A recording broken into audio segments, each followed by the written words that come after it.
வணக்கம் நேயர்களே, விஷன் 9 டிவிக்காக நான் உங்கள் லக்ஷ்மி நாராயணன். மகாலய அமாவாசை. ஸோ இது ஏன் நாம் தர்ப்பணம் கொடுக்கணும், அதை பற்றி தான் நம்ம இந்த வீடியோவில் பேச போகிறோம். ஸோ மேஜராக இந்த சூரியன் சந்திரன் ரெண்டுமே ஒன்று சேருது அமாவாசை. இது எல்லாருக்குமே தெரியும். ஸோ அப்படி இருக்கும்போது அது எங்கே சேருகிறதுங்கிறது தான் மெயினான விஷயமே. அது 6ஆம் இடத்துல சேருது. காலபுருஷனின் 6ஆம் இடம் கன்னி ராசி. கன்னி ராசியில் அந்த 2 கிரகமும் ஒன்று சேருது.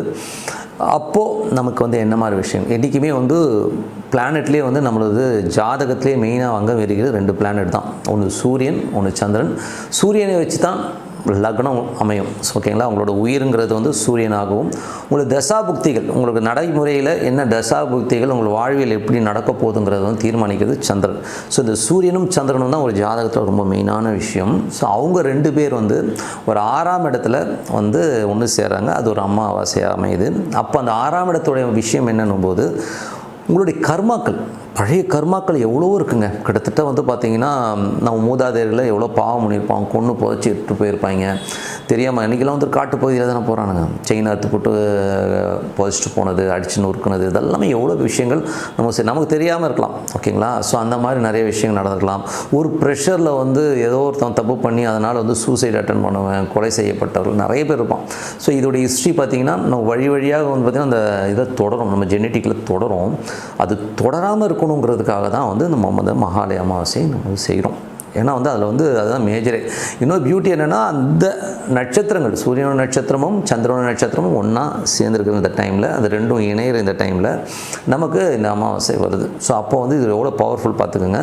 இது நம்ம கர்மாக்கள், வழியாக வர இந்த கர்மாக்கள், இறந்து போனவர்கள் ஆக்சிடென்ட்லேயோ இல்லை ஒரு நோயினாலேயோ பாதிக்கப்பட்டு ஒரு சாபத்தால் ஒரு ஏதோ ஒரு எமோஷனில் இறந்து போனவங்க, இந்த மாதிரி இருக்கவங்களுடைய கர்மாக்களை நீங்கள் ரிலீஃப் பண்ணுறதுக்கு தான் இந்த அமாவாசையை நீங்கள் கொடுக்குறீங்கிறது முதல்ல மைண்டில் வச்சுக்கோங்க. இது எனக்கு எப்படிங்க ரிஃப்ளெக்ட் ஆகும் அப்படின்னும்போது, நிறைய குடும்பங்களில் பார்த்திங்கன்னா குழந்தைகள், முதல் குழந்தை பார்த்திங்கன்னா கொஞ்சம் இடமா பிறக்கும், ஊனமாக வழியாக பிறக்கிறது. ஒரு டிசீஸ் பார்த்திங்கன்னா ஜெனட்டிக்காக வரும். கண்டிப்பாக அப்பா ஹார்ட் அட்டாக்கில் இருந்தார்னா அடுத்த ஜெனட்டிக்கில் பிள்ளைக்கும் பார்த்திங்கன்னா அந்த 40-45 வயசில் ஹார்ட் அட்டாக்ன்ற ஒரு விஷயங்கள் கண்டினியூவாக வருது. ஒரே டைப் ஆஃப் நோய்களில் அடிபட்டு போகிறது, ஒரு கேன்சர் அதோட ஜெனட்டிக்காக வருது. அதே மாதிரி ஜெனட்டிக்லேயே பார்த்திங்கன்னா குழந்தை இல்லாமல் ஒரு ஃபஸ்ட்டு குழந்தை இல்லாமல் போகிறது. இந்த மாதிரி ஜெனட்டிக் ஃபேக்ட்ஸ் நிறைய வழியாக வந்துட்டுருக்கோம். அது ஒரே ப்ராப்ளம் அப்படியே ஜெனட்டிக்காக தொட்டதை நம்ம பார்க்க முடியும். நீங்களே யோசிச்சு பாருங்கள், அது இருக்கும். யாரும் கவனிக்கிறதில்ல. உட்காந்து யோசிச்சு பார்த்தா எங்கள் அப்பாவுக்கு இந்த ப்ராப்ளம் எங்கள் அம்மா வழியிலே இந்த ப்ராப்ளம் இருக்குன்றதை நீங்கள் கொஞ்சம் யோசிச்சிங்கனாலே அந்த ஜெனட்டிக் ஃபேக்டை உணர முடியும். அதை கிளியர் பண்ணுறதுக்கு இந்த அமாவாசை ரொம்ப உதவிகரமாக.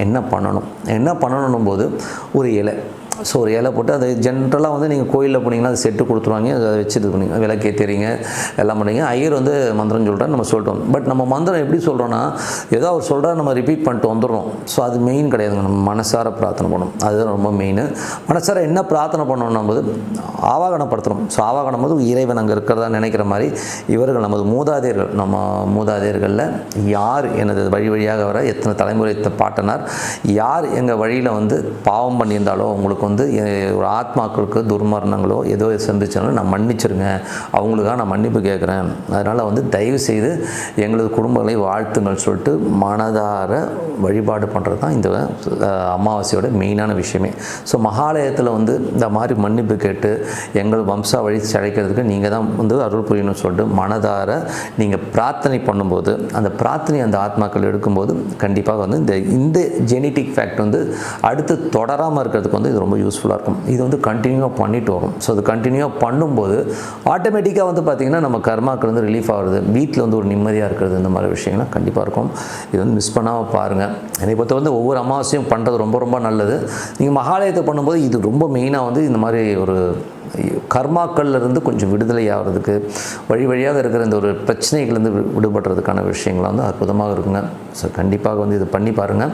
அற்புதமான பலன்கள் இறைவன் உங்களுக்கு கொடுப்பார். பிரார்த்தனை ரொம்ப ரொம்ப அவசியங்கிறத மைண்டில் வச்சுக்கன்னு சொல்லிட்டு உங்களிடம் விடைபெறுவது உங்கள் லக்ஷ்மி நாராயணன். நன்றி, வணக்கம்.